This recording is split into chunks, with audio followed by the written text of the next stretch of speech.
அழகப்பா அரசு கலைக்கல்லூரியில் நடைபெற்று வரும் ஐம்பெரும் விழாவில் 4ஆம் நாள் நிகழ்வாக கல்லூரியின் 75ஆம் ஆண்டு பட்டமளிப்பு விழா நடைபெற்றது. கல்லூரியின் முதல்வர் முனைவர் பெத்தாலட்சுமி தலைமை வகித்து தன் வரவேற்புரையில் அழகப்பா அரசு கலைக்கல்லூரியில் 2023-24ஆம் கல்வியாண்டில் பட்டம் பெற தகுதி உடையோர் என அழகப்பா பல்கலைக்கழகத்தால் அறிவிக்கப்பட்ட இளநிலை மாணவர்கள் 950 மற்றும் முதுநிலை மாணாக்கர்கள் 200 என மொத்தம் 1150 மாணவர்கள் பட்டம் பெற தகுதி உடையோர் என தெரிவித்தார்.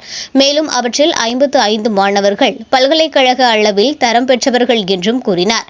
பட்டமளிப்பு விழாவின் சிறப்பு விருந்தினராக கலந்து கொண்ட டாக்டர் அழகப்பா செட்டியார் கல்வி அறக்கட்டளையின் தாளாளர் மற்றும் செயலாளரான முனைவர் ராமநாதன் பைரவன் மாணவ மாணவிகளுக்கு பட்டங்களை வழங்கி வள்ளல் அழகப்பர் இக்கல்லூரியை உருவாக்குவதற்காக தன் வீட்டையும் வழங்கி வள்ளல் அழகப்பர் செய்த தியாகத்தை நினைவு கூர்ந்தார்.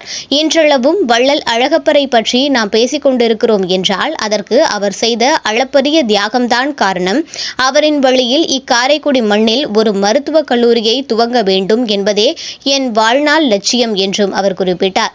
மேலும் மாணவர்கள் சிறப்பாக செயலாற்ற முடியும் என்று கூறி பட்டம் பெற்ற அனைவரும் தங்கள் வாழ்வில் மேலும் பல உயரங்களை அடைய வேண்டும் என்று வாழ்த்தினார். இப்பட்டமளிப்பு விழாவில் அனைத்து துறை தலைவர்கள், பேராசிரியர்கள், ஆசிரியர் அல்லா பணியாளர்கள் மற்றும் மாணவ மாணவியர் கலந்து கொண்டு சிறப்பித்தனர்.